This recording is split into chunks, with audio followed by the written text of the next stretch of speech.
சென்னை சட்டக்கல்லூரியை இடமாற்றம் செய்வதற்கு எதிர்ப்பு தெரிவித்து சட்டக்கல்லூரி மாணவர்களின் போராட்டம் 7வது நாளாக நீடித்து வரும் நிலையில் அடுத்த கட்ட நடவடிக்கை குறித்து மாணவர்கள் இன்று முக்கிய முடிவு எடுக்கப்பட உள்ளதாக தெரிகிறது.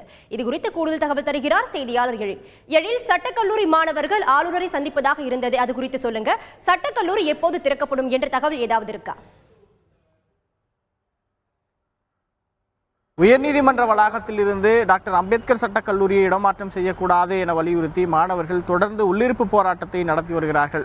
மாணவர்களுடைய போராட்டத்திற்கு பல அரசியல் கட்சிகள் ஆதரவு தெரிவித்து இருக்கிற நிலைமையில் அதே போல அரசியல் கட்சிகள் என்ன சொல்லியிருக்கிறார்கள் என்றால், மாணவர்களை உடனே அழைத்து அரசு பேச வேண்டும் அல்லது அரசு அதிகாரிகள் பேச வேண்டும் என்ற கோரிக்கையை வைத்திருக்கிறார்கள். மாணவர்களும் அதே கோரிக்கைகளை வைத்து போராட்டம் நடத்தி கொண்டிருக்கிறார்கள். மாணவர்களுடைய போராட்டம் இன்று 7வது நாளை எட்டியிருக்கிறது. பல எதிர்ப்புகளை தாண்டி மாணவர்கள் போராட்டத்தை நடத்தி வருகிறார்கள் என்பது குறிப்பிடத்தக்கது. அதே போல தமிழக அரசு எங்களது கோரிக்கைகளை இதுவரையில் ஏற்கவில்லை, எங்களை அழைத்து பேச்சுவார்த்தை நடத்துவதற்கும் முன்வரவில்லை என்ற காரணத்தினால் நாங்கள் ஆளுநரை சந்திக்கப் போகிறோம் என்று மாணவர்கள் நேற்று ஆளுநரை சந்திப்பதற்கு பல்வேறு முயற்சிகளை எடுத்திருக்கிறார்கள். ஆளுநரை சந்திப்பது குறித்து என்ன ஆயிற்று என்று மாணவர்களிடத்தில் நாம் கேட்டதற்கு மாணவர்கள் என்ன சொன்னார்கள், நாம் ஆளுநரை சந்திப்பதற்காக நேற்று அனுமதி கேட்டு ஆளுநர் மாளிகைக்கு சென்றிருந்தோம். ஆனால் ஆளுநர் இங்கு இல்லை, ஆளுநரை நீங்கள் சந்திக்க முடியாது என ஆளுநர் அலுவலக வட்டாரம் அவர்களுக்கு பதில் தெரிவித்ததாக மாணவர்கள் கூறுகிறார்கள். அதே போல மாணவர் தரப்பில் இருந்து ஒரு வழக்கும் உயர்நீதிமன்றத்தில் தாக்கல் செய்யக்கூடும் என்ற ஒரு தகவலும் இருந்து வருகிறது. இப்படியாக ஆளுநரை சந்திப்பதற்காக மாணவர்கள் சென்று அவர்களுக்கு அனுமதி தரப்படாததால் ஆளுநரிடத்தில் இருந்த அந்த கோரிக்கை மனுவை இன்று ஊடகங்களில் நாங்கள் வெளியிடப் போகிறோம் என்ற முடிவை மாணவர்கள் எடுத்திருக்கிறார்கள்.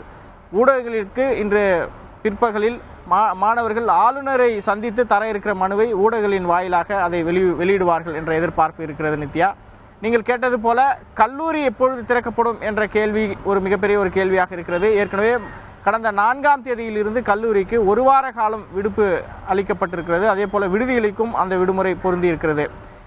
அப்படியானால் நேற்று நாம் சட்டக்கல்லூரி முதல்வர் மோகன்தாஸ் இடத்தில் கேட்டோம், கல்லூரி எப்பொழுது திறக்கப்படும் என்று. அதற்கு அவர் சொன்னார், மாணவர்கள் போராட்டத்தை எப்பொழுது வாபஸ் வாங்குகிறார்களோ அப்பொழுதிலிருந்து நாங்கள் கல்லூரியை திறப்பதற்கான ஒரு வாய்ப்பு இருக்கிறது என்று தெரிவித்திருக்கிறார். ஒரு வார காலம்தான் நீங்கள் விடுமுறை அளித்திருக்கிறீர்கள், அப்படி என்றால் நாளை கல்லூரி திறக்கப்பட வேண்டுமே என்று கேட்டதற்கு, இல்லை, மாணவர்களுடைய போராட்டம் வாபஸ் பெறும் பட்சத்தில் சட்டக்கல்வி இயக்ககம் எங்களுக்கு ஒரு தகவலை அனுப்பும், அதன் பிறகுதான் நாங்கள் கல்லூரியை தொடங்குவோம் என்று தெரிவித்திருக்கிறார்கள். அதாவது ஒரு வார காலம் கல்லூரிக்கு விடுப்பு என்ற அறிவிப்பு நாளையுடன் முடிவடைகிறது. இந்த நிலைமையில் மாணவர்கள் போராட்டத்தை தொடர்ந்து கொண்டே இருக்கிறார்கள். மாணவர்களுடைய போராட்டம் எப்பொழுது முடிகிறதோ அப்பொழுதுதான் நாங்கள் கல்லூரியை திறப்போம் என கல்லூரி நிர்வாகம் தெரிவிக்கிறது.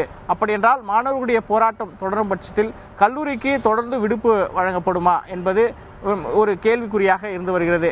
மாணவர்களுடைய போராட்டம் எப்பொழுது முடிவது, கல்லூரி எப்பொழுது திறக்கப்படும் என்பது ஒரு மிகப்பெரிய ஒரு எதிர்பார்ப்பை தற்போது இந்த போராட்டத்தில் ஏற்படுத்தியிருக்கிறது. நித்யா.